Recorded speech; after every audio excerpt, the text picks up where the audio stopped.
Pronto, tá gravando. Alfredo, Pois não? então só para verificarmos aqui, nós estamos com, olha,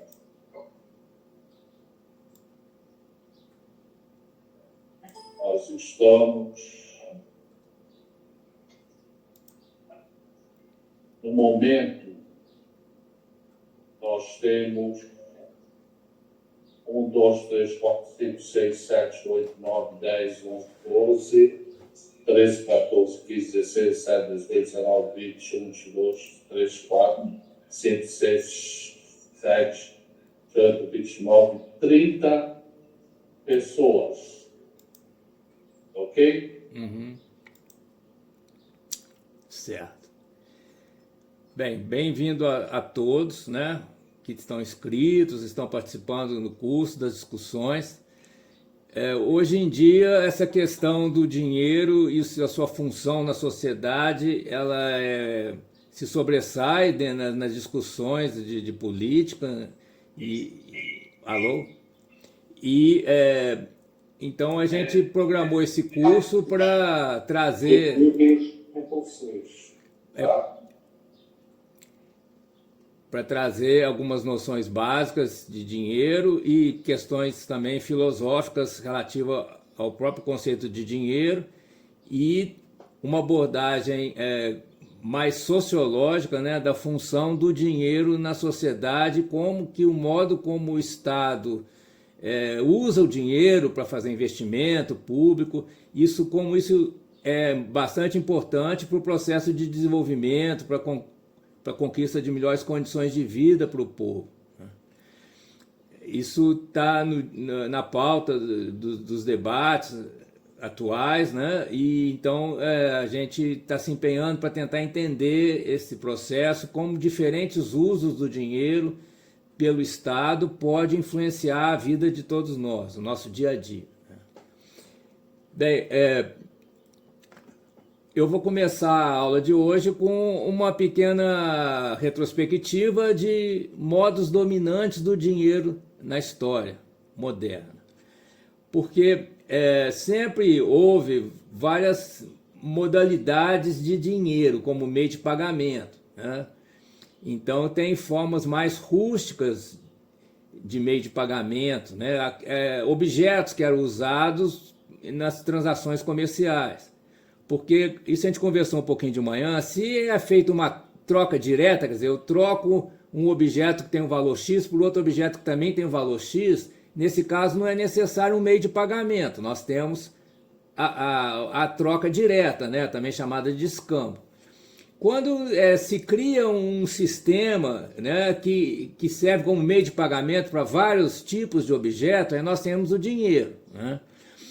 E na história da humanidade tem uma variedade de objetos que foram usados para mediar, né, as transações comerciais.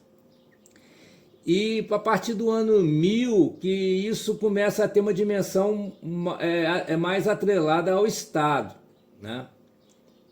Na Inglaterra, de criação do Tesouro Britânico, que foi uma forma de se ter um dinheiro que fosse garantido pelo Estado. Porque se não há uma garantia estatal, né, surgem muitas confusões sobre a confiabilidade das moedas, né? Porque tem muita falsificação, sempre teve, né, muitos tipos de enganação, né, fraude, então o Estado entra como um garantidor também do valor do meio utilizado, né, como forma de pagamento. E isso dá um status assim, mais confiável para as moedas, né, as moedas emitidas a partir do Tesouro, né, que é o órgão do Estado, né, que faz que inicia o processo de emissão, né? Depois você tem a parte física, né, de cunhar a moeda, né, que até pouco tempo havia casas da moeda, né, que cunhavam moeda. Mas numa história do dinheiro na modernidade, né, porque eu não estou tratando aqui dos precursores, né, mas antes disso havia várias moedas, né, e moeda no sentido literal de moeda de metal, né, de ouro, de prata, e com a criação do Tesouro Britânico se atribui uma legalidade, né? A gente chama moeda legal, moeda que ela é garantida por um Estado, né? E isso tem um certo papel importante na história mundial, né? Que da Inglaterra está já nesse momento, né? Criando um sistema financeiro, né? A partir do Estado. Aí, dando um salto, né, para década de 1660 até 1840, começou a haver, em certo momento, né, uma certa escassez de metais, né, porque se todo o dinheiro tinha que ser metálico, né, isso levou a uma corrida por ouro, né, e prata e metais raros, valiosos, no planeta inteiro, né. Aqui no Brasil tivemos aí, né, o ciclo do ouro, essa necessidade de extrair metais valiosos para fazer dinheiro, mas até que isso a necessidade da economia, as necessidades da economia, né, eram maiores do que os metais, a disponibilidade de metais. Então, os bancos ou instituições financeiras começaram a criar cédulas, né? Só que não eram cédulas garantidas pelo Estado, eram cédulas bancárias, né? A gente pode comparar isso com o cheque, né? O cheque, de certo modo, que até há pouco tempo a gente usava, né? Ou uma nota promissória, é uma forma de pagamento privada, né? Não tem garantia estatal, né? Então haviam cédulas, havia papel moeda emitido por bancos, mas havia muitos bancos fazendo isso, então isso gerou uma certa confusão. Então, para uniformizar esse sistema, da década de 1840 até 1910, eu estou aqui me baseando no livro do Huber, tá? Que as pessoas receberam, as pessoas inscritas receberam esse livro. Houve aí uma mudança no modo dominante, né? Nós estamos falando dos modos dominantes, ou seja, que tipo de dinheiro predominou em cada época. Então, nessa época aí, de início do século XX, os bancos centrais, ou seja, os bancos estatais, né, começam a emitir papel moeda com curso legal, ou seja, né, aquela moeda garantida pelo Estado. E essas cédulas privadas e equivalentes passam a ser substituídas, quer dizer, o dinheiro emitido por instituições privadas passa a ser substituído pelo papel moeda emitido por bancos centrais. Então é o chamado dinheiro legal, é o dinheiro que se repousa na autoridade que o Estado tem num certo território e que é garantido pelo poder desse Estado de cobrar impostos e taxas nessa modalidade de dinheiro. Então, para pagar os impostos, né, tem que ser com esse tipo de dinheiro, né? Não se poderia, com o papel moeda privado, pagar um imposto estatal num certo país, né? Com aquelas cédulas emitidas por instituições privadas, não eram aceitas para pagar impostos e taxas do Estado. Então, o Estado impôs o papel moeda, que é esse que a gente conhece, né? As cédulas, né, de papel moeda, que são emitidas e garantidas pelo poder do Estado, né? E que com ela que a gente paga os impostos de quem vive nesse território, que esse Estado é soberano, tem o poder. houve, né, então, um período de grande dominância do papel moeda, das cédulas, né? Continuou existindo moeda metálica, mas, né, pouco a pouco a exigência de ter uma base metálica foi sendo deixada de lado, né, até o ponto que não, né, o chamado metalismo, que é a necessidade de um lastro metálico para o dinheiro, isso foi sendo pouco a pouco abandonado e chega um ponto hoje que não existe mais, né? Não existe mais a necessidade de toda unidade monetária estar lastreada em reservas de metais como o ouro, né? E qual o problema que aconteceu nesse período do início do século XX até por volta de 2010? Nós já estamos falando já do século XXI aqui, né? Há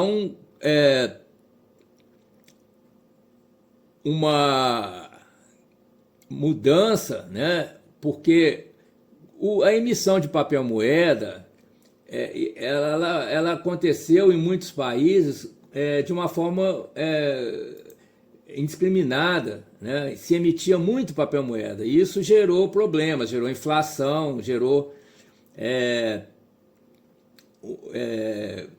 uma desvalorização de moedas, né? Por um excesso de emissões, né? Porque os estados eles tinham muito poder nessa época, né, em que se emitia papel moeda. As notas, cédulas privadas foram praticamente descartadas, então o dinheiro, realmente o dinheiro que valia, né, que era o dinheiro das cédulas impressas por causa da moeda, sob autorização de um banco central ou equivalente, né? Mas esse papel moeda ele tem um problema, que uma vez que a cédula é emitida, ela entra em circulação e esse dinheiro é usado muitas vezes. Quer dizer, eu uso uma cédula para comprar alguma coisa, a pessoa que recebeu esse dinheiro vai usar para outra coisa, então isso começa a circular, né? A chamada velocidade do dinheiro. O papel moeda ele tem muita liquidez, ele é um dinheiro que você tem ali na palma da mão. E então isso vai sendo usado, mesmo que as emissões não sejam assim tão abusivas, né? Mesmo que haja uma certa parcimônia na emissão do papel moeda, uma vez que ele entra em circulação, ele é usado muitas vezes, né? Então, isso gerou problemas ao longo, né, do século XX, né? Isso no Brasil não me parece que tenha sido de fato um problema, mas já no início do século XX, né, com aquelas crises de hiperinflação, né, de se ter carriolas cheias de papel moeda para comprar alguma coisa assim, né, de pouco valor. O papel moeda se desvaloriza, né, se estiver em excesso, né? Então, com essa questão aí que surgiu ao longo do século XX de combate à inflação, né? Muitos países sofreram com a inflação, então se formou um novo sistema financeiro que é um pouco entendido, nós vamos tentar esclarecer aqui como é que funciona isso, é o chamado circuito dividido, né? Em que o Estado, os Estados, né, soberanos, eles emitem títulos e reservas, mas eles não emitem o dinheiro que é usado no dia a dia pelas pessoas. Esse dinheiro passa a ser emitido pelos bancos comerciais. Então, esse dinheiro que os bancos emitem quando fazem empréstimos para as pessoas, né, esse dinheiro passa a ser o dominante, né? É a grande tese do Huber, esse autor que eu estou seguindo, né? Mas isso está bem comprovado e aceito, né, por quem estuda o sistema financeiro, né? Então, isso o que acontece? Uma perda de soberania dos estados, porque, né, cada vez menos se usa a cédula, o papel moeda, que é emitido pelo Estado, né? E se passa a usar dinheiro que existe na contabilidade dos bancos. que é um dinheiro que, se houver uma quebra do sistema financeiro, esse dinheiro desaparece, né? Isso também é complicado, mas o que aconteceu é que se queria colocar um limite para o Estado não emitir papel moeda em excesso, né? Então o Estado deixa de emitir o dinheiro na forma de papel moeda, o Estado só emite títulos e esses títulos são vendidos, né, para o mercado, e quem emite o dinheiro que o povo usa são os bancos. Por isso que os bancos se tornaram tão poderosos, né? Eu não sei se está claro o que eu estou dizendo aqui, mas eu vou retornar esse assunto ao longo do curso, né? Que é a diferença entre o dinheiro legal, que é aquele emitido por um Estado soberano, que antes era papel moeda e hoje não é mais um dinheiro de uso pelo povo. É um dinheiro que só existe no sistema bancário, que serve de garantia para o dinheiro que a gente usa, que é o dinheiro emitido pelos bancos, chamado dinheiro bancário, né? E esse dinheiro bancário ele é um dinheiro de registro na contabilidade dos bancos. Então, no banco tal lá está registrado que tem R$1.000 que pertencem ao Alfredo, a mim, né? Mas a existência desse dinheiro está nesse registro que está nesse banco. Então, esse registro que está nesse banco, baseado na confiança que eu tenho nesse banco, eu coloquei o dinheiro lá, né? E ele existe enquanto esse banco é confiável. Não é um dinheiro como a cédula, uma nota de R$100, ela é garantida pelo Estado, né? O valor dela de R$100 é garantido pelo Estado. Agora, R$100 que eu tenho num banco é garantido pela confiabilidade desse banco, né? De me devolver esse dinheiro quando eu precisar, certo? Então, esse é o dinheiro bancário, o dinheiro que existe no registro contábil dos bancos. E esse é o dinheiro que é mais usado atualmente, né? É o modo dominante, é o dinheiro bancário. Então você vai, por exemplo, comprar um veículo, comprar uma casa, né, ou fazer uma transação de mau avulso, você não usa papel moeda, a não ser que seja dinheiro de origem suspeita, né? Mas o que se usa é o dinheiro bancário. Então se faz uma série de operações com dinheiro bancário.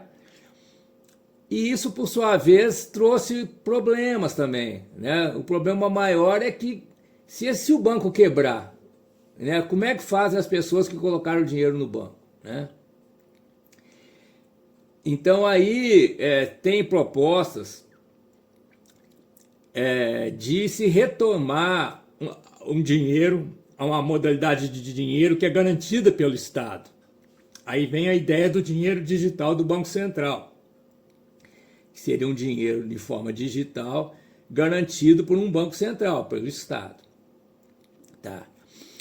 E de 2010 para cá, então começa a surgir dinheiros que tem uma existência como um código, um padrão de uma sequência de números, né? De um código numérico instanciado em computadores. Esses computadores podem ser os computadores do Banco Central, então é um dinheiro estatal.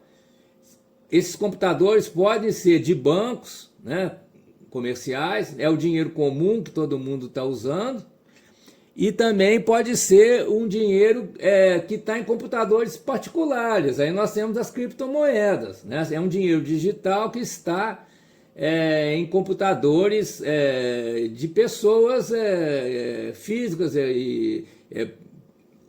não tem garantia estatal, né? Porque o dinheiro bancário tem uma garantia estatal parcial, porque os bancos têm que ter um quinto aproximadamente do dinheiro que eles emprestam, que eles emitem, eles têm que ter aproximadamente um quinto de reserva, que a reserva é o dinheiro estatal que garante o dinheiro que o banco emite e empresta, né? No caso por exemplo, do Bitcoin e outras criptomoedas, né, não existe garantia nenhuma, porque é uma moeda que as pessoas confiam em quem emitiu e confiam no sistema que garante que eles são donos, têm a posse daquela moeda, que é o chamado sistema blockchain. É uma rede de computadores distribuídos, independentes entre si, no qual está registrado que uma certa quantidade de Bitcoin pertence à pessoa tal, né? Então, se um desses computadores deixar de funcionar, o registro está em muitos outros. Então, a pessoa tem a confiança que ela naquele sistema, né? E com esse dinheiro, e se esse dinheiro sendo aceito, então a gente pode comprar um carro com Bitcoin. Quer dizer, tu pode usar esse dinheiro digital para comprar um objeto físico, um bem, né? Certo? E a ideia, Marta, por favor, é bom vocês perguntarem, comentarem para ficar um pouco mais didático também, né? E dinamizar, né, a apresentação. Boa tarde, pessoal. Boa tarde. Boa tarde, Alfredo. Boa tarde. Então, eu fiquei pensando o seguinte, né? Até interessante que esse curso faz a gente pensar em ganhar mais dinheiro, né? O pouco dinheiro que a gente tem, como que a gente investe melhor. Eu tô nessa linha também aqui, né? Então, por exemplo, quando você fala que a criptomoeda ela é um sistema baseado na confiança, o que eu fiquei pensando? Então, eu vou investir em criptomoeda durante um período, vai ter um rendimento, aí eu tiro meu dinheiro da criptomoeda e coloco no sistema mais seguro, que seria o sistema bancário. Faz sentido isso? Sim, mas é que você está confiando que na hora que você quiser tirar, né, você vai receber, né? Agora, o valor que você vai receber não tem assim uma regra, né?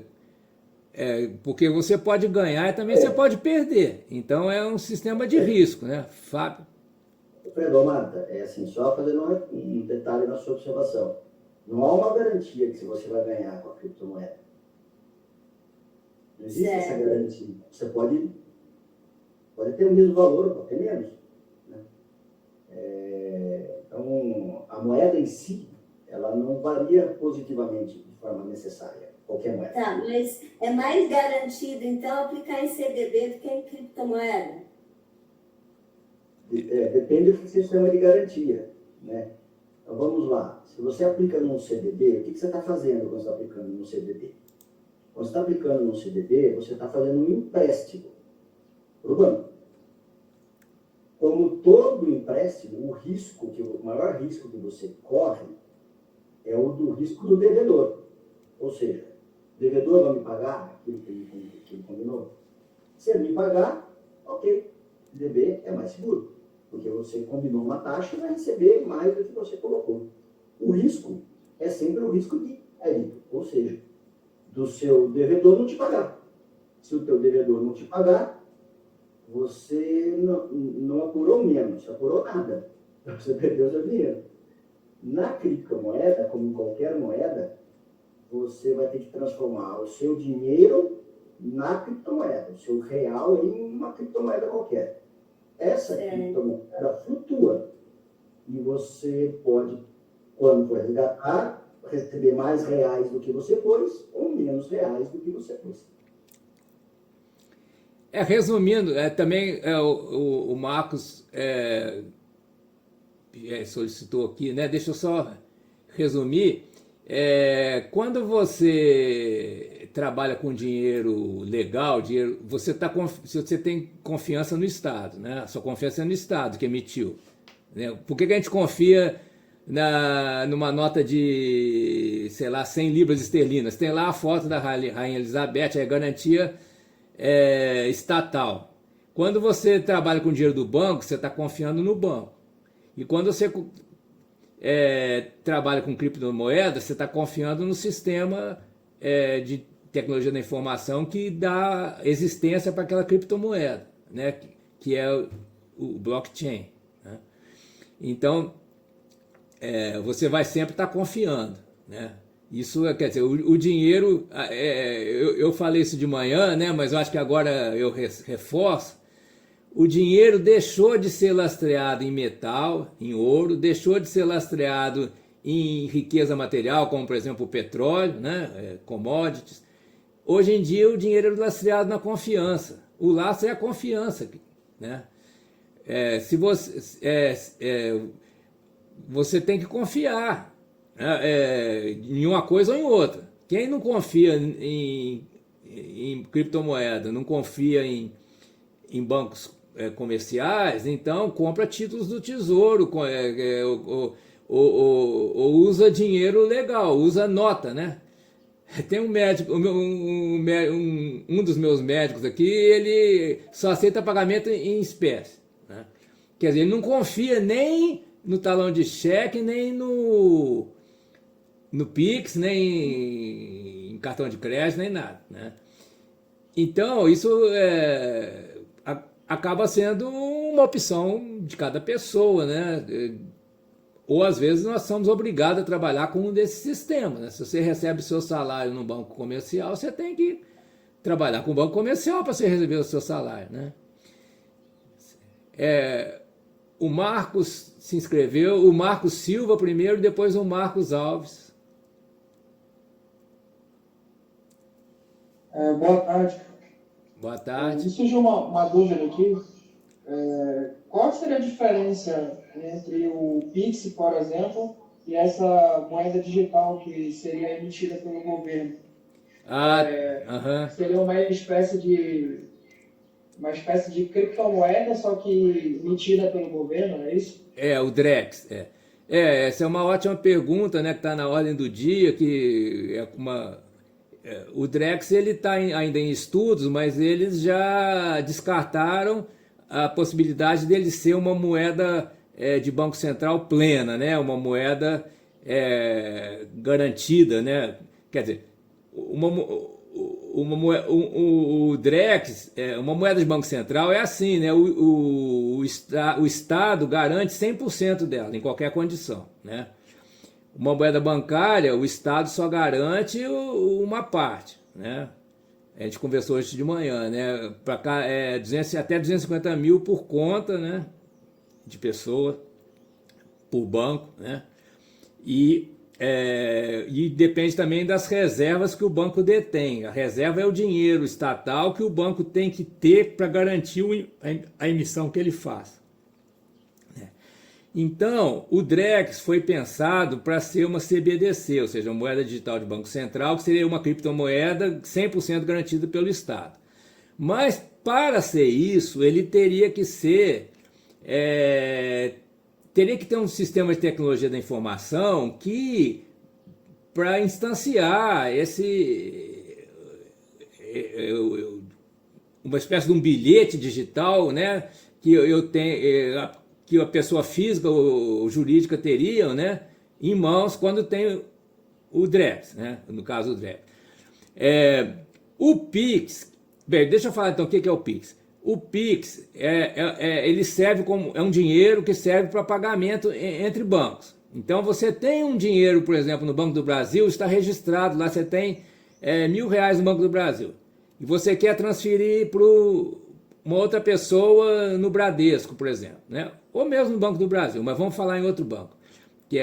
Aí o que acontece, né? O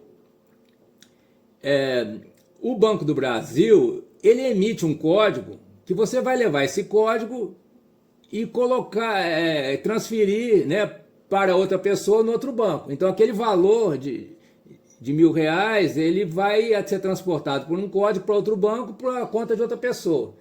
E então esse código só tem valor entre um banco e o outro, certo? Você não tem como fazer uma poupança em Pix, né? E aquele código do Pix não serve para você acumular, fazer uma reserva de valor, né? Ele é instantâneo. Você vai lá no primeiro banco, no aplicativo, né? Transferir Pix, aí ele vai gerar um código. Aquele código vai ser enviado para outro banco, vai transformar num crédito na conta de outra pessoa no outro banco, e expirou. Aquele código não serve mais, não existe mais, né?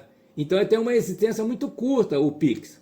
Então o Pix é isso, é um código garantido pelo Banco Central, tá? Isso é importante, isso é o mais importante de tudo. É que ele equivale a uma reserva, ele equivale a um dinheiro legal, que você transporta de um banco para o outro. Então, são dois bancos independentes, né? Então, como é que você tem uma garantia que a operação de transferência vai ser perfeita, né? E aí entra o Estado no meio, entra o Banco Central. O Banco Central dá um código por aquele valor, né? E esse código vai lá para outro banco. Então você extingue o primeiro valor do primeiro banco e cria esse valor no registro contábil do outro banco. Então esse código só serve por um segundo que ele é enviado de um banco para o outro, certo? Então o Pix é isso. Como é que faz para isso se transformar em Drex? Numa moeda digital do Banco Central, né? Teria que, quer dizer, o que está se cogitando fazer é que esse código possa ser retido e acumulado. Então você possa ter uma poupança em Drex. Drex é real, mas é o real garantido pelo Estado. É moeda legal, né? Então, qual vai ser a vantagem do Drex sobre outras moedas? É que ele é garantido pelo Estado, né? Porque atualmente, né, o que é garantido pelo Estado é só que a gente possa usar, é só a nota, né? A cédula lá de R$100, né? R$10, essas são garantidas pelo Estado, o valor delas, né? Mas se você quer transferir, você quer comprar uma casa e vai transferir aí R$300 mil, você não vai levar isso em espécie, né? A não ser quem está envolvido com alguma origem duvidosa do dinheiro, né? Aí a pessoa não vai usar as famosas malas de dinheiro que aparecem na televisão de vez em quando, né? Salas cheias de dinheiro de espécie, isso aí é o que? É transação que está se tentando ocultar a origem do dinheiro, né? Mas o que a maioria das pessoas usa é a transferência bancária usando o dinheiro bancário. Então o Drex seria um Pix que dura mais no tempo, porque ele é uma moeda estatal. Agora, tem dois poréns nisso aí, tá? Se o Drex funcionar só nos bancos, no sistema interbancário, é mais simples, porque já tem a tecnologia do Pix, né? É só você pegar o Pix e possibilitar que esse Pix seja preservado no tempo, né? Em vez dele servir só para uma transferência, ele vai ficar no nome de uma pessoa ao longo do tempo, e essa pessoa pode fazer poupança, acumular e tudo, né? Agora, esse Pix não poderia ser usado no varejo, ou seja, no comércio. Por quê? Porque para ele ser usado no comércio, por exemplo, para você usar lá com aquela maquininha lá da pessoa e tal, com cartão de crédito e tudo, teria que ter um sistema de tecnologia da informação que, ao que me consta, é da Microsoft. Então, o Banco Central não está querendo, pelo que eu sei, não está querendo que o seu dinheiro, quer dizer, o dinheiro legal, use uma tecnologia da informação estrangeira, né? Então, eles recuam, porque a proposta original do dinheiro digital do Banco Central foi feita no MIT, né, o Massachusetts Institute of Technology, né, junto com empresas de tecnologia da informação, no caso a Microsoft.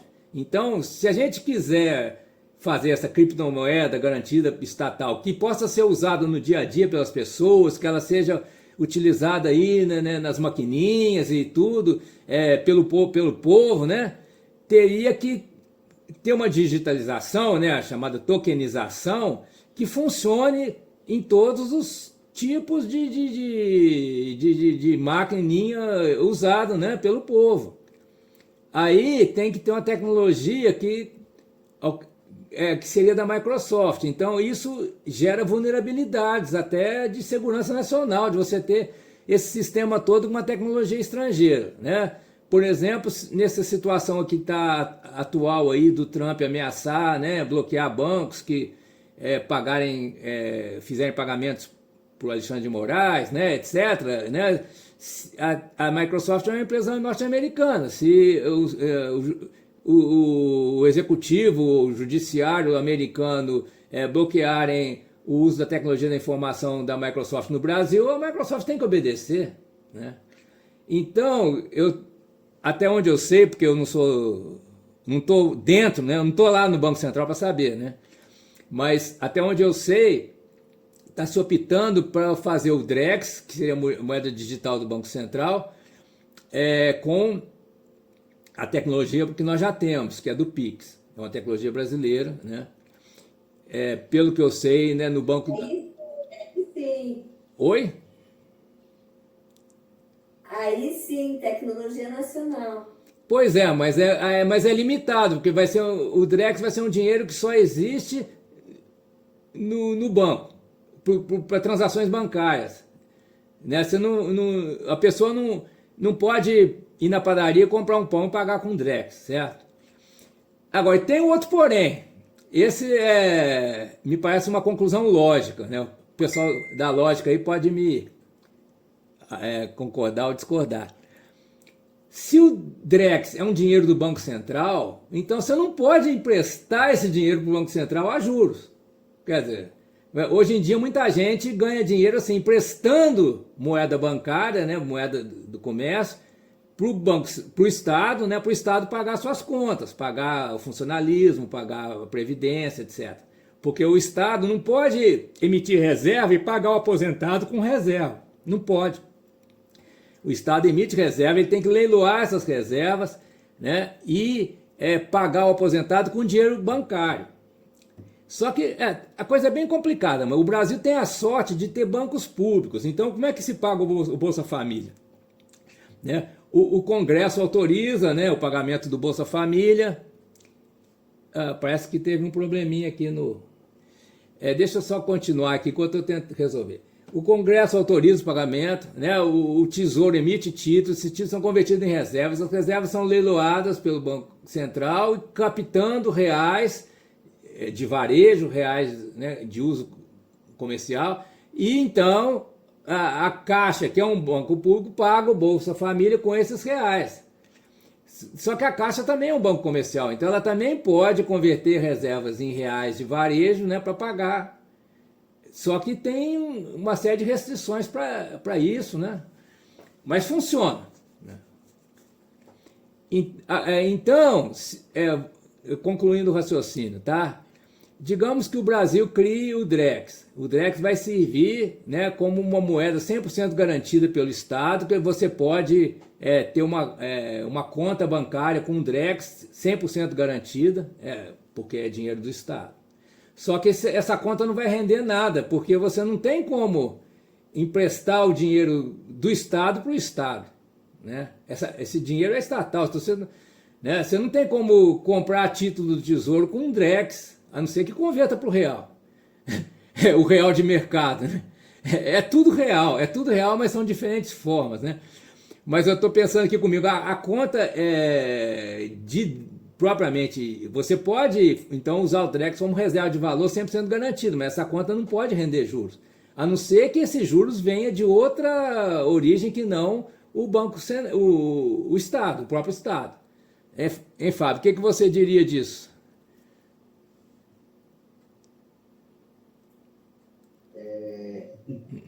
Não, vamos lá. A ideia do Drex... Primeiro, deixa eu fazer uma observação sobre o Pix, tá? Só para talvez fique um pouco mais claro. Pix é uma ordem. É uma ordem que você dá. Ele não é dinheiro. Ele é uma ordem para o banco A transferir um passivo que ele tem para o banco B. Basicamente é isso. Quando você tem um dinheiro ali no banco, tá, o Alfredo tem R$1.000 na conta corrente. Aquilo, para o banco, é uma dívida. O banco te deve R$1.000. Certo? É um passivo. Quando você faz um Pix, você fala assim, Banco do Brasil, transmita o passivo do Alfredo para o Fábio no banco tal, certo? Então, o Banco do Brasil se livra daquele passivo e entrega para outro banco. E agora, então, o Pix ele não é dinheiro, ele é ordem. Certo? Ele é uma ordem de transferência de passivos. Basicamente é isso que o Pix é. Ordem de transferência de passivos entre bancos. O que o Drex se propõe a fazer é mais ou menos o seguinte, é você substituir uma parte do que isso hoje é dinheiro É assim, deixa eu melhorar. É você conseguir aumentar a base monetária do país. O que é a base monetária? São as reservas mais o papel moeda. É você aumentar a base monetária, aumentar a quantidade de dinheiro circulante com uma outra modalidade que não seja papel moeda e que também não seja reserva. Ou seja, eu consigo aumentar a base monetária, basicamente estou criando dinheiro, tá? Sem imprimir um novo papel moeda e sem aumentar as reservas, sem necessidade de aumentar a reserva. Então, é como se eu, numa necessidade, essas necessidades acontecem de aumentar a base monetária, eu crio um outro sistema, um sistema em que eu abro mão da necessidade do papel moeda e das reservas. E aí ele funciona, ele pode ser usado em transações, ele é uma reserva de moeda, como se fosse um papel moeda, mas ele realmente não pode ser utilizado em transações, em investimentos, nem em empréstimo do governo, porque eu teria que retransformá-lo em real. Porque a moeda do Brasil é real. A moeda não é DREX, a moeda é real. Então eu tenho que retransformá-lo em reais para poder fazer operações crédito, por exemplo. Então o DREX ele funciona como uma maneira de você aumentar a base monetária, com a vantagem que você pode eliminar essa base monetária. Então vamos imaginar que em algum momento o governo conseguiu enxugar isso, recomprar esses DREX, ou esses DREX limitados para pagar tributos para o governo resolva eliminar esse dinheiro. Ele aperta um botão e elimina o DREX. Acabou o dinheiro. Você consegue manipular a base monetária. Isso com o papel moeda não consegue. Com o papel moeda você não consegue. Você não vai lá, me mandem aqui dinheiro que eu vou meter fogo aqui. Não é assim. Então, você consegue manipular melhor a base monetária. Eu entendo que este o objetivo fundamental. É que você possa ter um controle melhor sobre a base monetária. Sobre o quanto de dinheiro, de fato, dinheiro de origem Banco Central, circula na economia. Ô Fábio, eu só não concordo de você dizer que o Pix é só uma ordem de pagamento, porque quando você... Quer dizer, é uma ordem de pagamento, só que ela é digitalizada e codificada como reserva do Banco Central. Então, ali, naquele momento, ele é um dinheiro. Na verdade, quando ocorre a transferência de um banco para o outro, basicamente quem faz o clearance, a compensação disso, é o Banco Central. E basicamente o que o Banco Central faz internamente é transferir reserva de um banco para o outro. Sim, faz isso numa TED, se você faz isso... Sim, mas por que o Pix é mais rápido? Porque ele gera um código. Esse código... A tecnologia é outra. Sim, mas esse código é um dinheiro digital. Só que é um dinheiro digital que dura 1 segundo. Eu entendo mais como uma ordem. Ó, Banco Central, aperta o botão aqui e transfere o meu passivo desse banco, dessa conta para esse passivo desse banco para essa outra conta. Né? Ele é subreptício, né? Nós estamos caindo quase na filosofia aqui, né? Porque não tem aquela poesia do Vinícius de Moraes que diz que o amor é eterno enquanto dura, sei lá, uma coisa desse. Quer dizer, então o Pix dura pouco, mas enquanto ele dura, ele é dinheiro.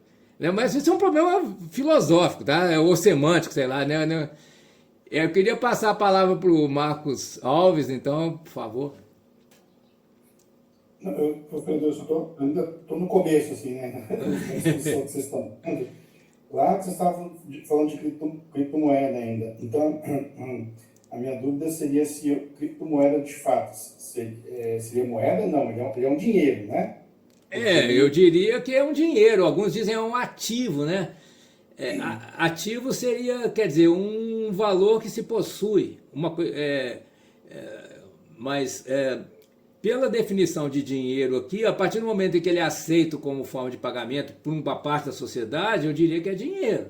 Não é moeda porque não tem garantia legal, não é chancelado por um Estado, né?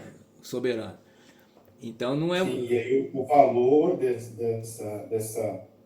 elemento aí, né, conceitual, ele não depende dos registros do Estado, nada disso. É Não. como se a gente resolvesse no nosso grupo criar uma criptomoeda aqui e começasse a trocar coisas entre nós utilizando esse dinheiro, né? Essa coisa. Exatamente, Mas, de repente, é isso. daqui a pouco a gente começa a mudar, a sair do grupo, quer dizer, ele não tem mais garantia nenhuma de que aquilo que ele investiu ou trocou tem o mesmo valor ou tem qualquer valor, né? Exatamente, Por isso que não é moeda, ou seja, não existe uma garantia formal, estatal, Não. desse negócio de troca, Por isso que o criador do Bitcoin, que é uma pessoa que não se conhece o nome, né, que não se sabe quem foi que criou, mas ele teve uma ideia genial que é dar uma confiabilidade através do blockchain, né, do registro distribuído, e também, né, da promessa que está sendo cumprida de que o número de bitcoins é fixo. Né? Ele criou tantos bitcoins e não criou mais, então não inflacionou. Então isso faz o Bitcoin se valorizar cada vez mais, à medida que as pessoas confiam nele. Agora, se as pessoas pararem de confiar, quer dizer, porque para você usar o Bitcoin, na maior dos casos, você tem que converter ele numa moeda convencional, né? Poucos lugares aceitam. Então, detalhe, o Bitcoin não tem como se tornar uma moeda. Ele não tem volume para isso. Precisa ter volume. Então, se você não tem volume necessário, ele não pode ser moeda. Ele pode até ser um meio de troca particularizado ali entre pessoas, mas ele não tem volume para virar moeda. Agora, o Facebook tentou criar uma moeda, né, Fábio? O Facebook tentou criar e não conseguiu. Mas se tivesse criado... Porque a base do Facebook eram as outras criptomoedas, e nenhuma delas tem volume necessário.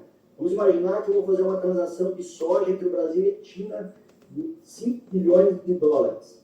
Não tem 5 bilhões de dólares em Bitcoin disponível naquele momento. Você não tem essa possibilidade. Já é difícil fazer em renminbi, porque não tem volume necessário para poder fazer. Então, um meio de troca para virar moeda, um dinheiro para virar moeda, precisa ter volume e ele precisa ser flexível no seu volume, porque esse volume tem que aumentar ao longo do tempo. Afinal de contas, as economias se desenvolvem, a inflação existe e ele precisa aumentar ao longo do tempo. Então, é por isso que a gente chama de moeda, mas não é moeda, porque não tem volume necessário para fazer frente às transações necessárias. Um país pequeno como é El Salvador tentou implementar o Bitcoin como moeda. E eles tiveram que voltar atrás, porque não tem volume. Mas assim, um país pequeno, então, que, digamos assim, teria um volume pequeno de moeda também, não seria moeda nesse caso? Não? Mas mesmo um país pequeno transaciona mais do que a gente pensa. Então, dificilmente não seria... No volume atual, não. E se só posso continuar fazendo algumas outras dúvidas? Pode. Eu tô tendo um probleminha aqui com a apresentação. Se os BRICS criarem uma moeda, ela seria moeda mesmo também? Seria mais ou menos como o euro, né? Não estaria ligado a um Estado, mas um conjunto de Estados, digamos assim. É moeda também? No mesmo sentido? É moeda porque ela vai ser baseada no yuan, no real, nas moedas dos países membros, né? Vai ser uma super moeda, eu acredito. Você concorda, Fábio? Concordo. Aí é possível, porque você vai montar uma moeda baseada numa cesta de moedas já existentes. Foi mais ou menos o que o euro fez. Demora, tá? O euro demorou, sei lá, 30 anos para conseguir. Mas assim, você monta uma moeda baseada numa cesta de moedas já existentes. E aí, em algum momento, você faz a conversão, muda a moeda de todo mundo. Isso pode ser uma opção. Uma outra opção é fazer uma moeda baseada numa cesta de moedas já existentes, apenas para transações entre os países, né? E não uma moeda corrente, né? que é mais, a moeda corrente é mais difícil. Né? Pois então, aí a tecnologia da informação tem um banco central único, enfim. Agora você pode fazer uma moeda para transacionar entre os países, somente para importação e exportação. Seria esse o objetivo dos BRICS, então? Eu não tenho muita certeza, porque a gente não conhece muito bem os objetivos, mas eu acho que esse seria a primeira etapa, né? Que foi mais ou menos o que o euro fez. A primeira etapa do euro foi a implementação de negociações em euro apenas entre os países, antes de que a moeda de fato circulasse como moeda corrente para as pessoas. Entendi, beleza. Bem, gente, eu vou Só, sim. Alfredo, Oi? só quando vocês estavam discutindo aí por exemplo, do Pix, do cartão de crédito, por exemplo, eu posso, essas transferências, etc. Tal, isso não seria meios de transferência de moeda ou de dinheiro, por exemplo, seja via Pix, seja cartão de crédito, ou de débito, sei lá o quê? Quer dizer, O dinheiro é o transferência meio de pagamento. O dinheiro é o meio de pagamento. Tudo que é meio de pagamento é dinheiro. Uma questão Então, se eu estou transferindo conceitual. para você por Pix, ou pagando por, sei lá, cartão de débito, por exemplo, são dinheiro, são dois modos diferentes de eu te pagar, né? Mas o que significa isso? Que seriam dois Não, modos você de não está me dinheiro, transferindo né? por cartão de crédito, você está usando o sistema do Visa ou Mastercard para transferir dinheiro para mim, né? O dinheiro é o meio. Como é que porque você tem uma relação entre um devedor e um credor, um valor devido, né? O dinheiro é um meio para saldar essa dívida. Mas por que o Pix não é um meio também? Não, eu estou defendendo que o Pix é dinheiro. O Fábio que disse que é só ordem de pagamento, mas eu digo, enquanto ele existe, que ele existe por um segundo, né? Mas enquanto ele existe, ele é dinheiro. Eu defendi isso. Mas é uma coisa tão nova que não existe assim um consenso sobre isso. Nós estamos tentando interpretar. Eu diria que o Pix é dinheiro, porque ele é um meio de pagamento. Ele serve para, né, como intermediário para quitar uma dívida ou transferir um valor de A para B. Se ele é um meio, o dinheiro é na definição de dinheiro, né? Dinheiro é meio de pagamento. Um meio que possa ser usado para diferentes tipos de transação, porque se você troca 2 kg de carne por 10 kg de arroz, certo? Aí não tem dinheiro, porque você não gerou um meio. Agora, se você usa um meio universal aí, digamos que você usa saco de sal, né? Que era, no passado usava saco de sal como dinheiro. Se você converte 2 kg de carne em saco de sal e paga os 10 kg de arroz com saco de sal, então você usou dinheiro. No caso aí, sal como dinheiro. Porque você usou um meio que, né? Um meio que pode ser usado também para outras operações. Então, se tem meio de pagamento, tem dinheiro. É uma definição bem geral de dinheiro, né? E a outra função do dinheiro é ser reserva de valor, coisa que o Pix ainda não é.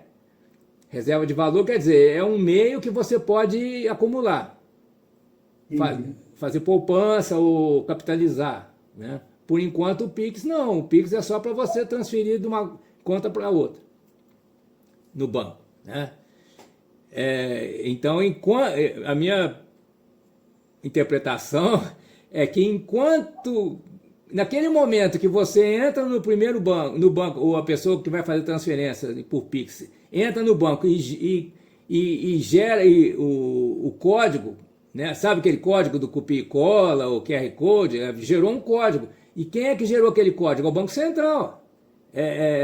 Aquilo ali é garantido pelo Banco Central, né?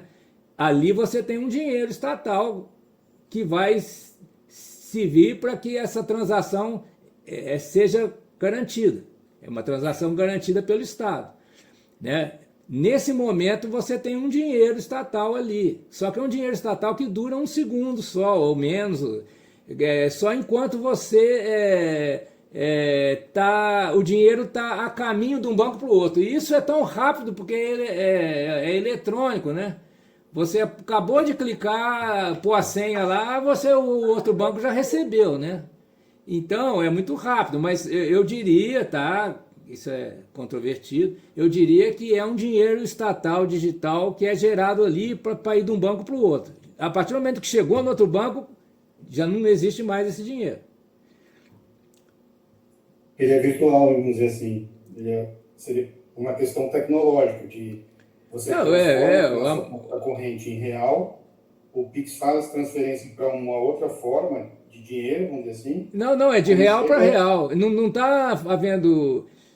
É que o real que eu tenho na conta bancária é dinheiro bancário. É um dinheiro que existe como registro de contabilidade de um banco.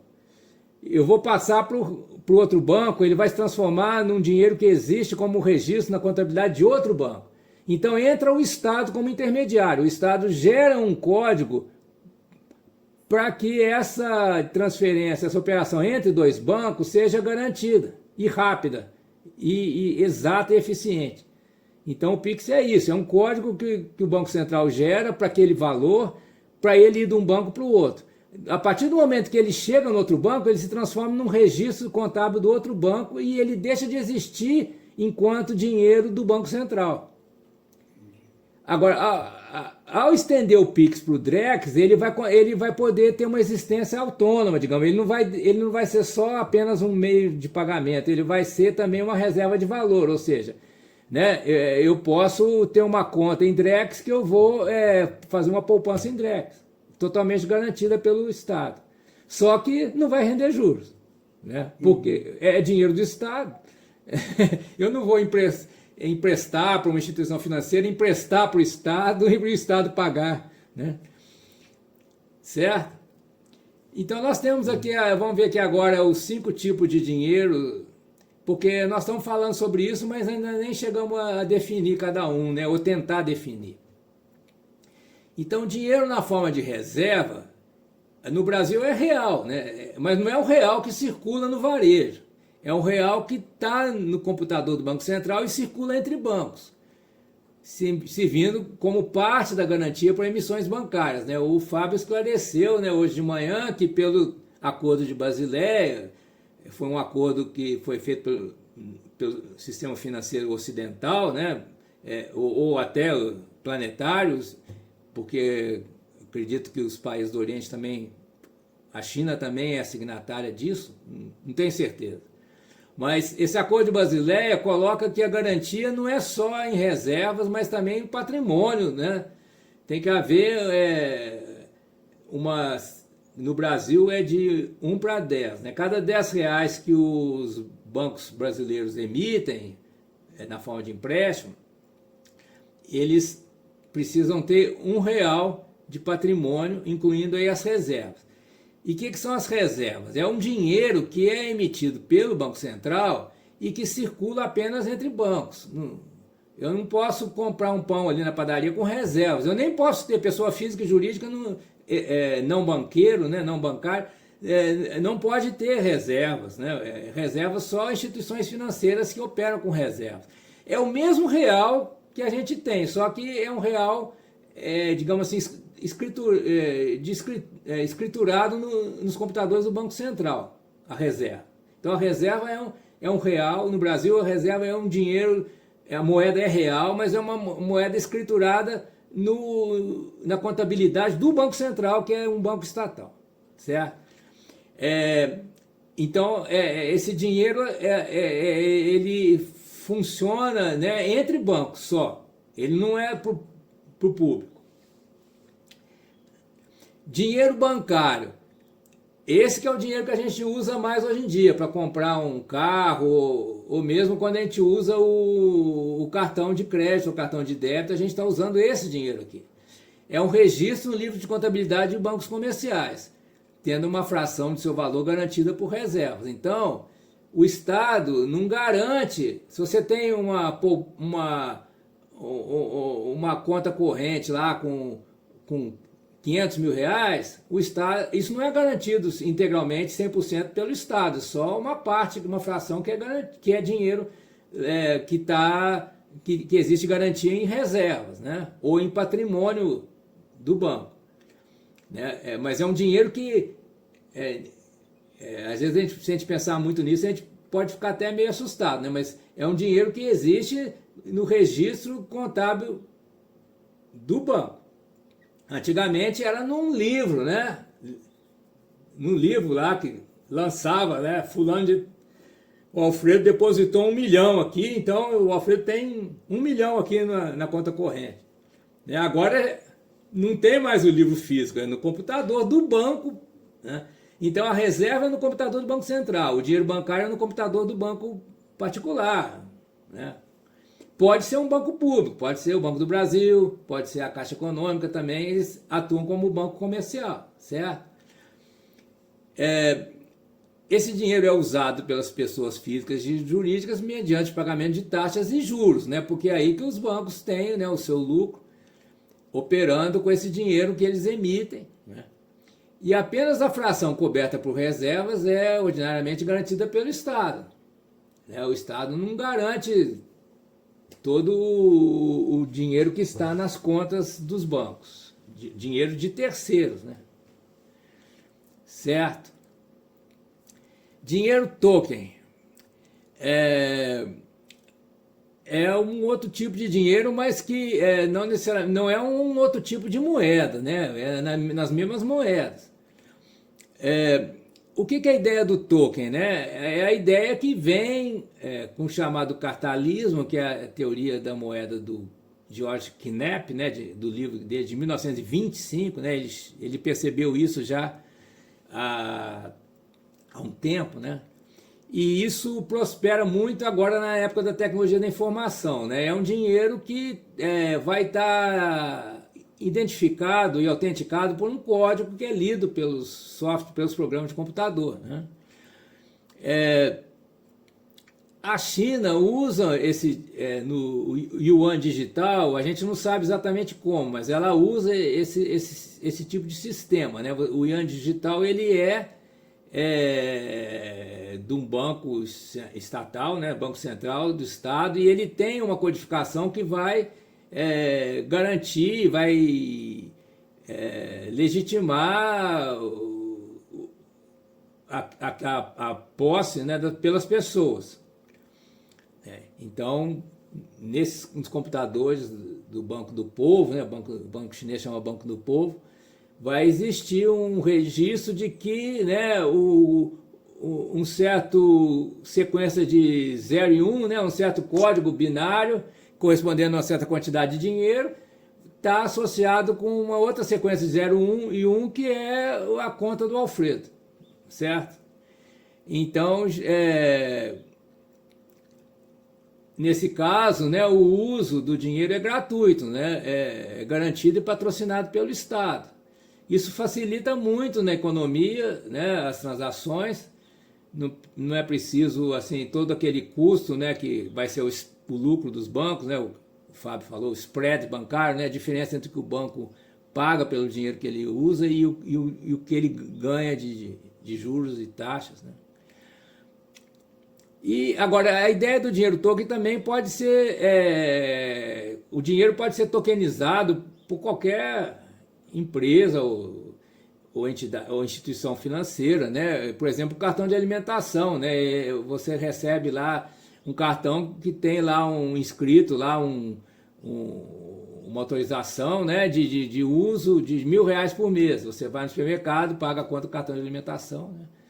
É tipo um bilhete ou um ingresso, né? Essa ideia de um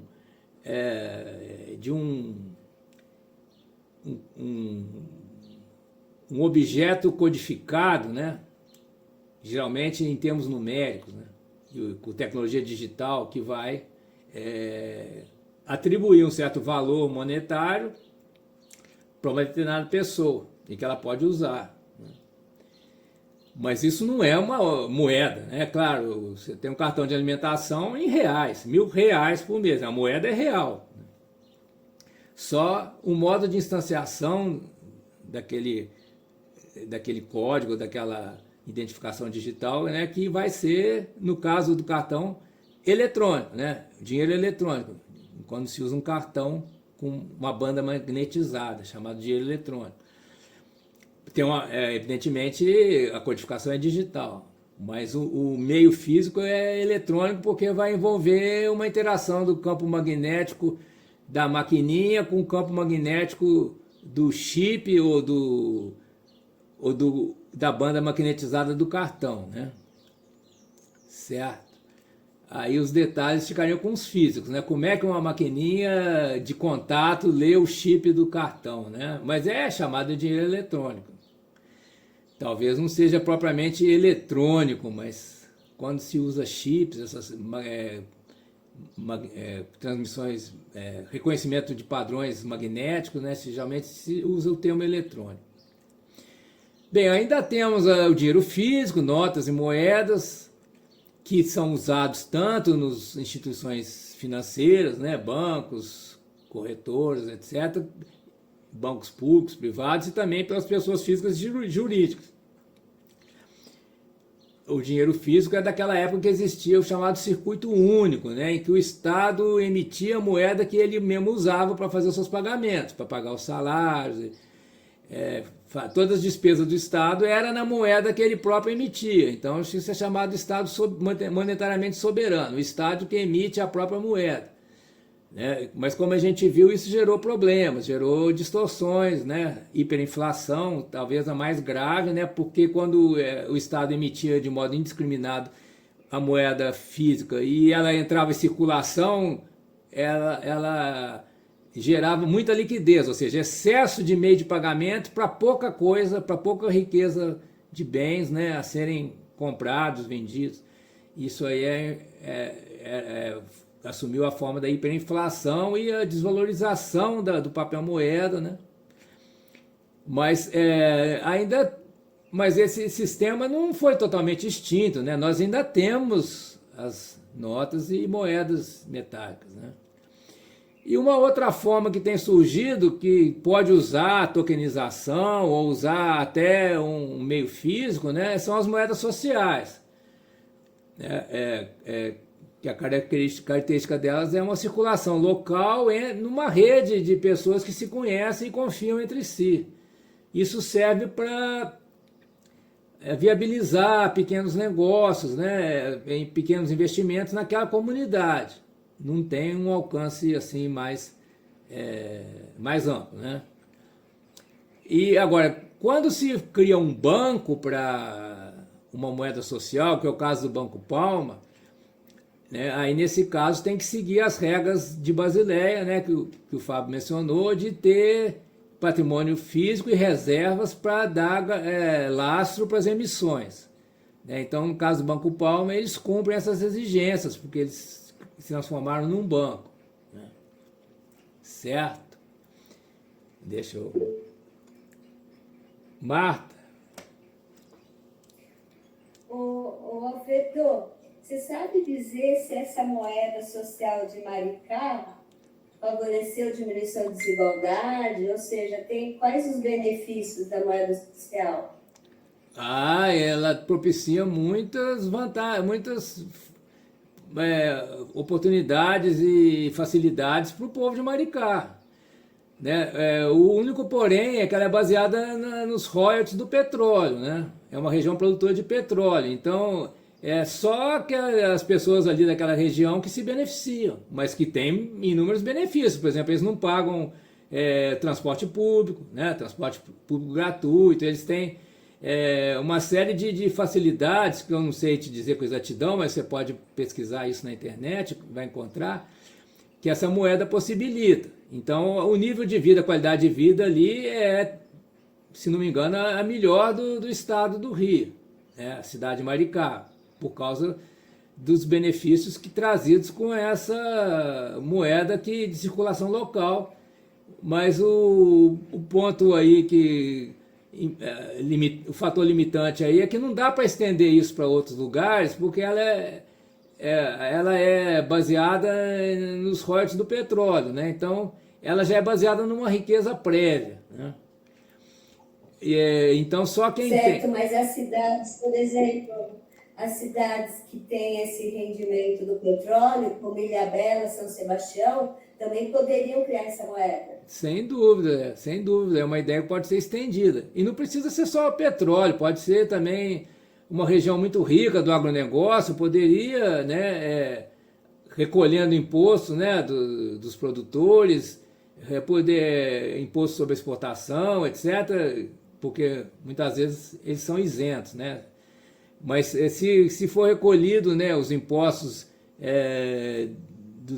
do agronegócio, né, muitas cidades poderiam também ter essas facilidades, né?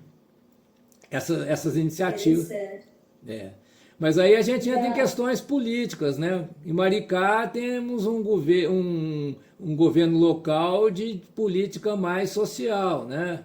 Agora você vai ver cidades, por exemplo, de Mato Grosso, Goiás, provavelmente a administração pública tem outros interesses, outros objetivos, não de melhorar a vida do povo através de uma renda ou de uma disponibilidade de recursos para investimento, né, de pequenos empresários, pequenos negócios. Né? Mas o Brasil tem uma potencialidade muito grande nisso aí, né, que ainda está pouco utilizado. Às vezes a questão não é só de falta de informação, pode ser questão também de prioridades, né? Complementando o que seria a primeira aula, que era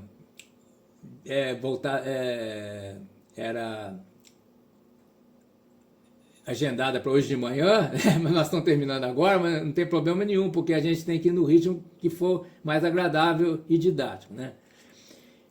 Tem um parágrafo de um artigo de Morgan, 1923, que esse artigo é uma resenha do livro do Huber, né?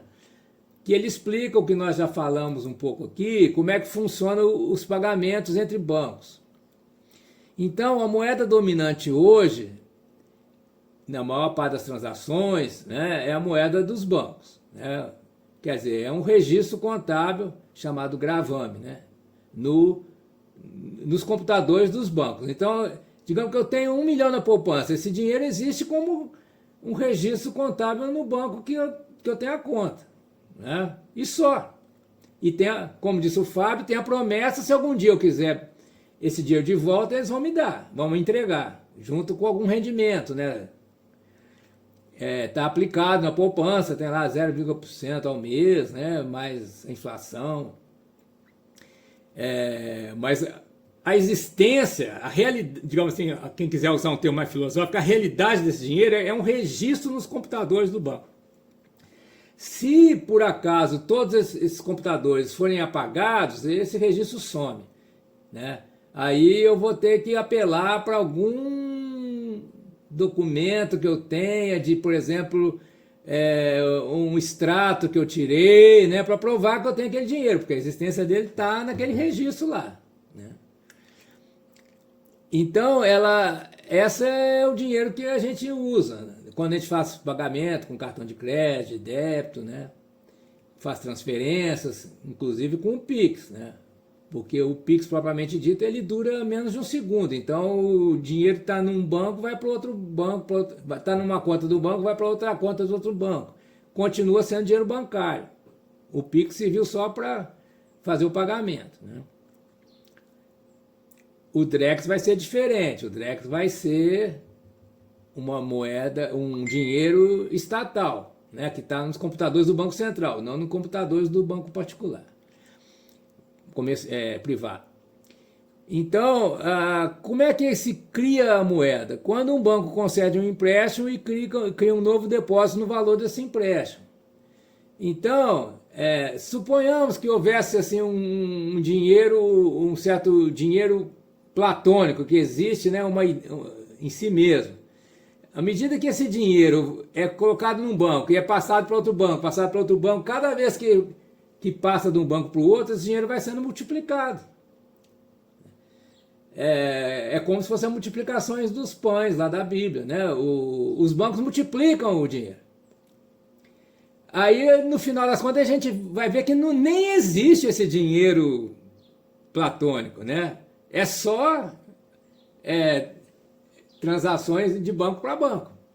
Por isso que o sistema financeiro é instável e pode quebrar, porque está se criando dinheiro de um banco para o outro e você vai ver, no final das contas, não existe a única garantia que tem, ela é fracionária, é só uma fração desse montante todo que é garantida pelo Estado. O resto existe enquanto os bancos estão funcionando bem e as pessoas confiam nos bancos. Porque se as pessoas passarem a desconfiar dos bancos e quiserem sacar o dinheiro que elas depositaram, os bancos não vão ter para todos, né? Porque eles fazem essa multiplicação, né?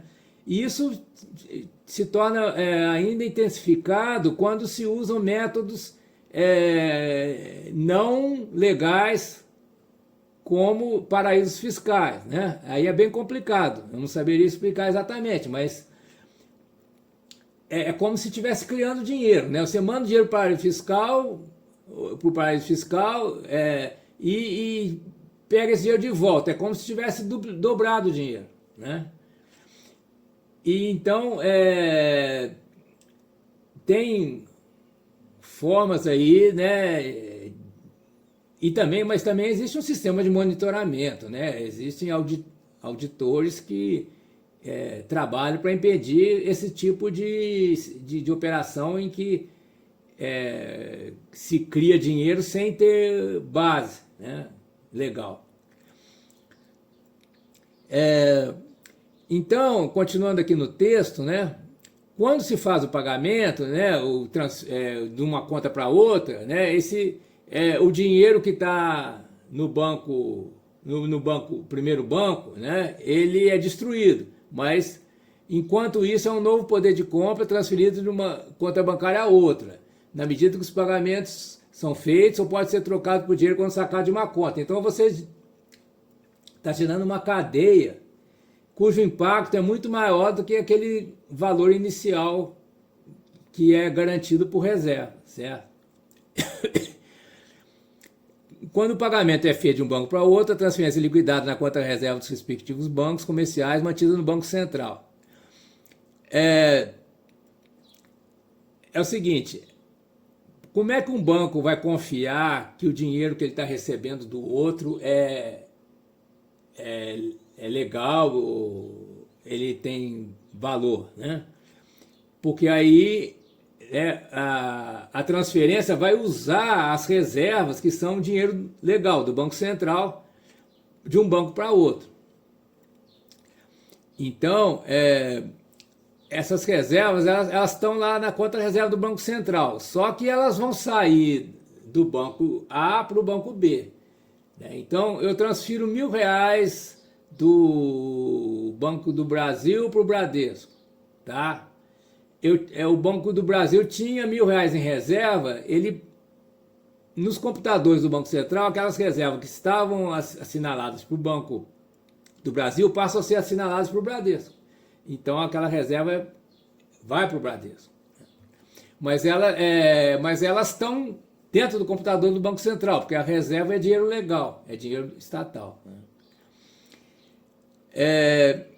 Isso funcionaria perfeitamente se os bancos só usassem as reservas, mas aí vem a outra parte aqui. Os bancos comerciais ficam felizes de conceder empréstimos e em seguida buscar reservas adicionais, e o Banco Central tende a acomodar isso. Em qualquer caso, uma base delgada de reservas pode permitir uma grande quantidade de atividade bancária. Quer dizer, existem formas aceitas, né, de com uma quantidade pequena de dinheiro legal, que são as reservas que estão no computador do Banco Central, gerar uma movimentação de dinheiro bancário bem maior do que as reservas, né? Isso, combinado com os pagamentos feitos em nome do Estado e atividade do Banco Central, resultou em um sistema financeiro e monetário mais eficiente, com níveis separados, mas relacionados do sistema monetário. Ou seja, nós temos então um sistema que tem dois compartimentos. Um compartimento é de banco com banco, outro compartimento é banco com povo. Aqui nesse compartimento, banco com banco, se opera com reservas, transferências de uma conta para outra e tal. Agora, a partir do momento em que o dinheiro sai do banco e vai para pessoas físicas ou jurídicas, ou instituições não bancárias, aí é o dinheiro bancário, né? Aí não se opera com reservas, né? Eu vou pular aqui para uma figura aqui do Huber para ilustrar isso aqui, né? Ele chamou nesse artigo de 2017 o circuito dividido. Então nós temos o Banco Central que emite as reservas, né? Temos os bancos comerciais, que no Brasil nós temos bancos públicos que são comerciais, né? aqui circula, entre eles circulam as reservas emitidas pelo Banco Central, tá? Opa, o João Gabriel. Deixa eu ver aqui. Vai ter que estar. Tudo bem, né? Isso aqui está sendo gravado, nós vamos disponibilizar no YouTube. Pode acompanhar dessa maneira. O que nós temos aqui, né? Nós temos as famílias, empresas, instituições públicas, inclusive, né, que vão usar bank money, que é o dinheiro bancário. Então, esse é o circuito dividido. O Banco Central não pode emitir reservas e colocar essas reservas na mão das pessoas aqui, por exemplo, pagar o Bolsa Família com reserva. Não pode. Ele tem, né, que essas reservas ele vai fornecer para os bancos comerciais, os bancos comerciais vão emitir a moeda bancária, que essa vai aqui para os consumidores, né, aqui as pessoas, nós, né, pessoas físicas, jurídicas. Agora, havendo uma demanda maior de dinheiro aqui, né, pelo menos em princípio, isso geraria uma pressão para os bancos gerarem mais dinheiro, né, e para o Banco Central emitir mais reservas para suprir. Então, por isso tem essa setinha para lá e para cá.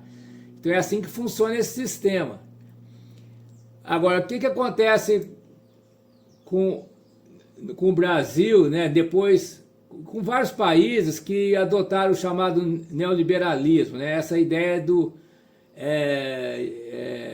Estado mínimo, né, o Estado não deve emitir dinheiro, porque eles têm essa ideia que o dinheiro é criado pelo trabalho do povo, né? Então, através de impostos, que eles têm a ideia que o dinheiro todos é criado aqui, né, na sociedade civil. Então, com isso, eles são contrários à emissão de dinheiro pelo Estado, pelo Banco Central. Então, esse suprimento aqui de reservas para facilitar a circulação de dinheiro na economia, né? Aqui nós temos a economia popular, né? Relações comerciais, compra e venda, né? de bens. Esse dinheiro começa a ficar cada vez mais escasso e as pessoas, para poderem sobreviver e fazer seus negócios, elas acabam se endividando, né? E essa pressão aqui não é eficaz, não é efetiva, né, de o Banco Central emitir mais dinheiro para suprir a economia. Então, o que acontece? Acontece um alto nível de endividamento das pessoas, empresas, né, porque esse suprimento que começa com o Banco Central, ele é cortado, né? Mas, em princípio, o funcionamento ideal desse circuito dividido seria esse, né? A gente usa o dinheiro dos bancos através de cartões de crédito, de débito, do Pix. Esse dinheiro está todo aqui, é dos bancos. E os bancos, eles compram reserva do Banco Central para garantir esse dinheiro que eles emitem. Então, se acredita que se as regras forem cumpridas adequadamente, esse sistema vai funcionar bem e vai evitar que o Banco Central faça emissões de moeda, de papel moeda, que geraria inflação, né? Então, isso aí é considerado uma forma de combater a inflação ou a hiperinflação, né? Só que gera também certos problemas, como esse, né, do endividamento das pessoas. Isso não é só no Brasil, é nos Estados Unidos também que tem esse tipo de sistema. Agora, já na China, nós não temos esse intermediário aqui, né? Nós não temos esse retângulo do meio dos bancos privados. Nós temos o Banco do Povo, que é um banco central, que emite e fornece o dinheiro diretamente para as pessoas, para a economia, e, né, essas pessoas fazem suas poupanças, suas aplicações financeiras junto ao Banco Central. Pode parecer estranho, mas isso na China funciona muito bem, né? É mais favorável para o processo de desenvolvimento, né? Para haver mais investimentos em metas estratégicas e conseguir resultados na economia. Bem, então vou voltar para cima aqui. Alguém gostaria de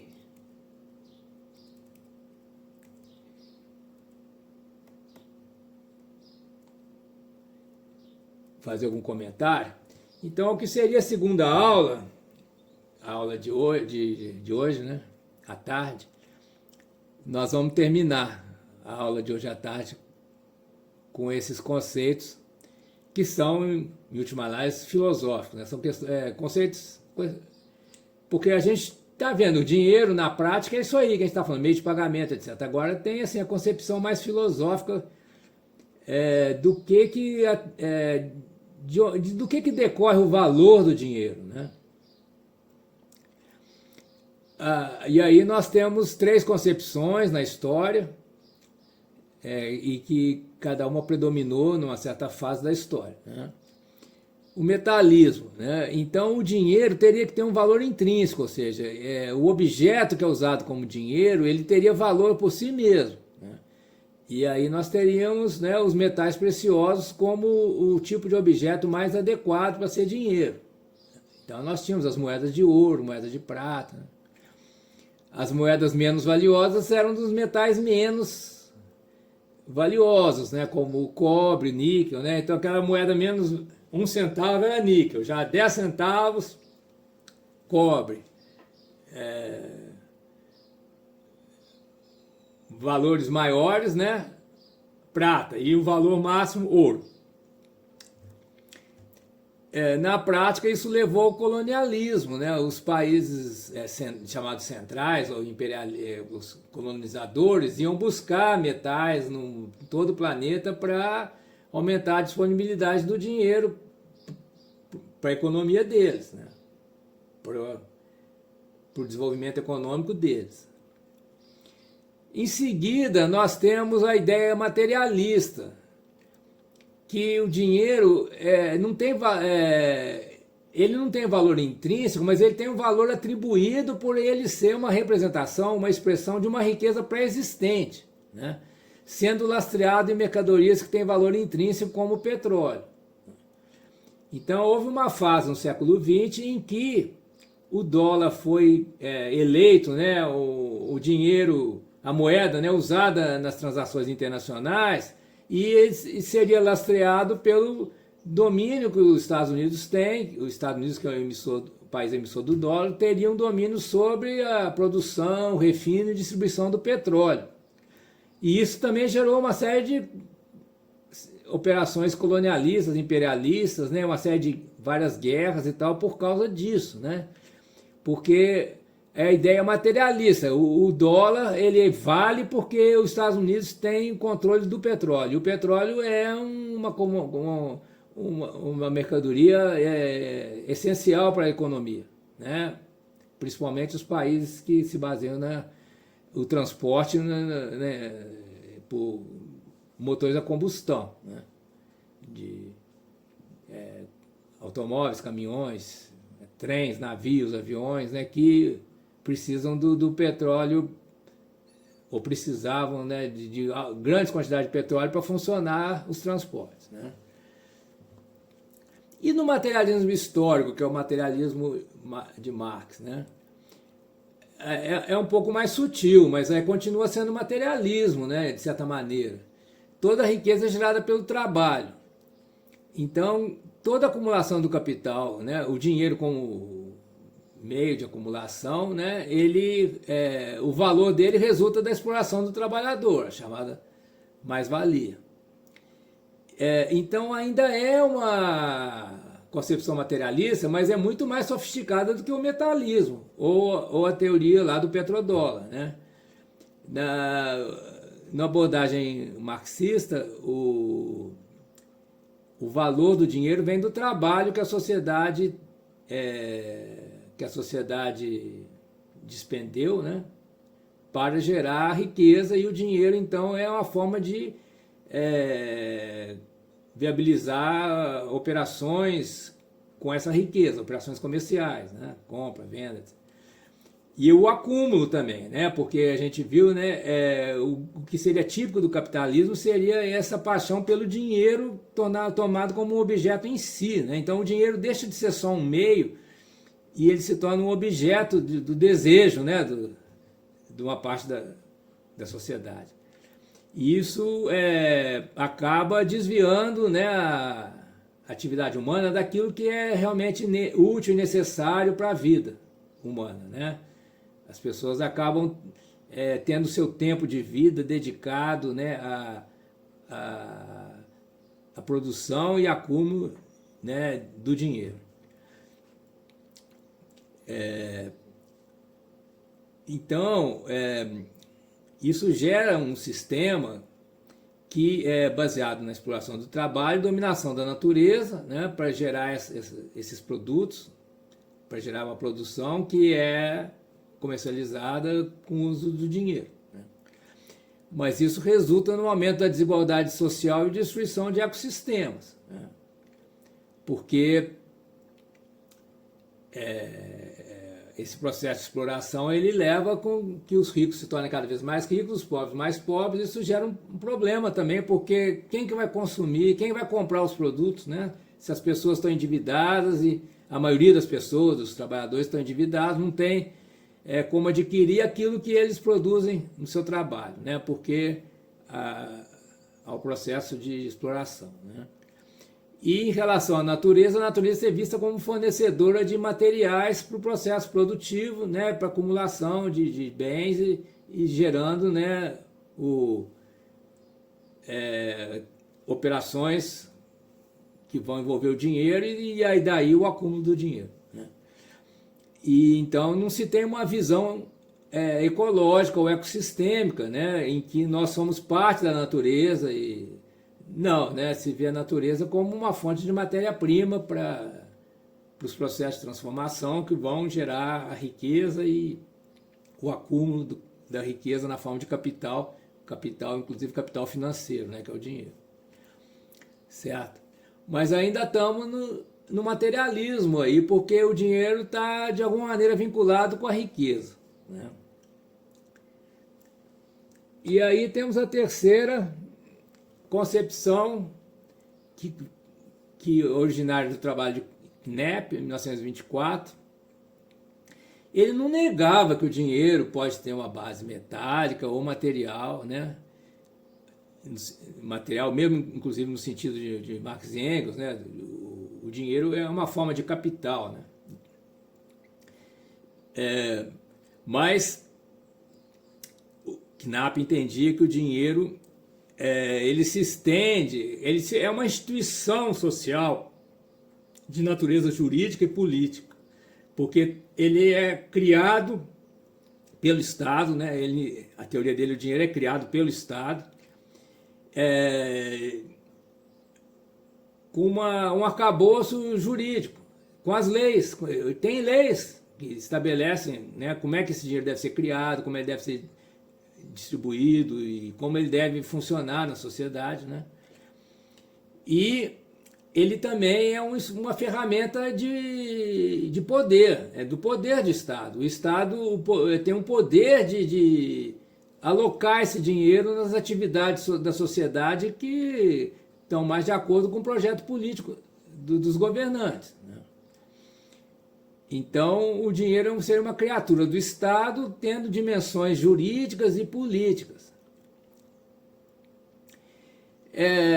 E aí, né, concluindo a aula de hoje, tem duas consequências que me parecem importantes, né? A primeira, que a gente mais vivencia e que é mais familiar para nós, né, é o chamado capitalismo financeiro, em que, né, o dinheiro se multiplica por si mesmo, né?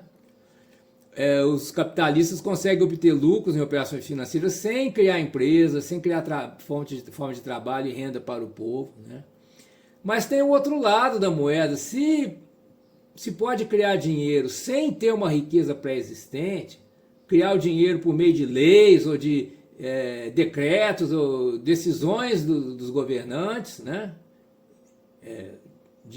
Seja o Estado democrático ou não, né? se o Estado pode criar dinheiro a partir do nada, como se diz, né? Ou criar o dinheiro digital por meio de inserindo um código nos computadores do Banco Central, você pode criar R$1 trilhão assim, do nada, né? Em reservas, né? Pode criar R$1 trilhão de reservas assim, só obedecendo às leis, evidentemente, né? Se for autorizado legalmente e tal. A criação do dinheiro em si não exige uma riqueza material. Não precisa ter metais, não precisa ter ouro, não precisa ter petróleo, né? Não precisa ter uma riqueza material para criar dinheiro. Então, isso abre também uma possibilidade interessante, né? Que é um Estado democrático criar dinheiro para programas sociais, para induzir atividades de interesse social, produção de alimentos, por exemplo, né? Programas assistenciais, como é o caso do Bolsa Família, né? E o Brasil é o pioneiro mundial nisso aí. Isso não foi tanto a partir de alguma teoria, né, política, econômica, não, foi na prática, né? O Brasil inovou com o Bolsa Família, né, de emitir e usar o dinheiro, né, para reduzir a pobreza, né? Reduzir a desigualdade, combater a pobreza, a fome, né? Então, a gente chama de dinheiro fiat essas emissões sem laço material. Então, o dinheiro hoje em dia não precisa ter laço material nenhum, né?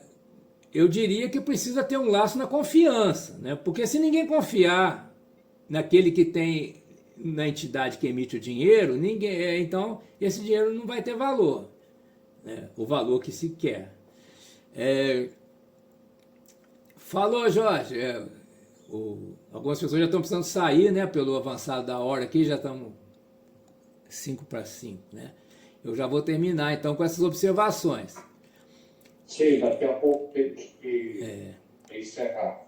E aí surgiu uma corrente de pensamento na economia, né, chamada teoria monetária moderna. Na verdade, duas correntes de pensamento. Uma que chama teoria monetária moderna e a outra chama dinheiro positivo. E ambas são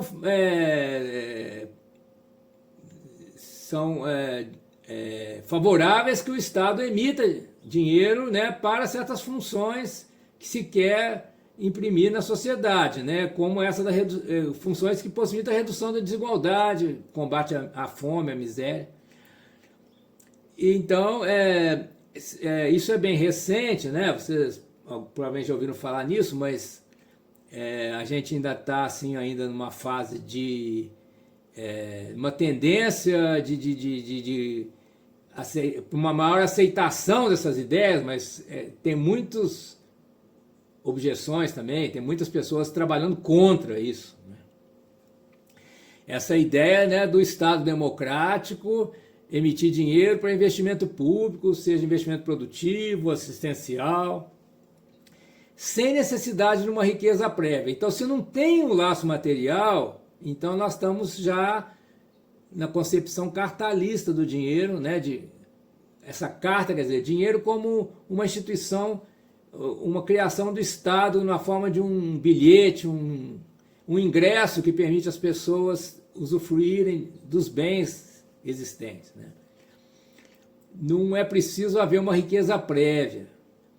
E se a gente tomar isso mais radicalmente, né, significa que não precisa ter ouro, não precisa ter petróleo e não precisa também ter produto interno bruto alto para emitir dinheiro, né? É uma ilusão que primeiro nós vamos poupar, primeiro nós vamos ficar ricos, vamos aumentar o produto interno bruto para depois emitir o dinheiro, né? Não, aí a ideia que tem é o contrário. Nós vamos emitir dinheiro para investir no povo, para o povo ter trabalho, ter renda, aí a economia vai melhorar, aí o Estado vai arrecadar mais impostos e aí vai compensar, né, vai justificar o dinheiro que foi emitido, vai receber de volta esse dinheiro no futuro, né? Mas mesmo se não receber, já valeu pelos benefícios sociais que gera, né? Não há nenhuma lei que diga que o Estado não possa transferir dinheiro para o povo carente, né? O Estado pode. Só que tem que ser feito de uma forma que não gere distorções, que não gere hiperinflação, que não gere injustiças, fraudes, né? Esse tipo de programa pode ter fraudes, a gente vê aí, né? De tempo em tempo descobrem fraudes no Bolsa Família, fraude na aposentadoria. Claro que não, eles estão isolando. Não estou, tá desligado. Opa, ô Fábio, você não está desligado não. Bem, gente, então é isso. Eu vou encerrando por aqui, mas eu estou aqui à disposição se alguém ainda quiser conversar um pouco antes da gente desligar aqui.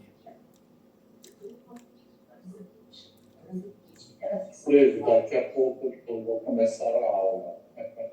Tá bom, então vamos precisar terminar, né? Bem, gente, então a gente continua amanhã às 9 horas, né, nesse mesmo link. Eu ainda estou na aula 2, mas eu vou continuar a partir desse ponto, né? E vamos avançando na forma que for melhor. Tá? Isso. Tá bom, obrigado Então, muito então. obrigado a todos. Alfredo, muito obrigado. E até amanhã.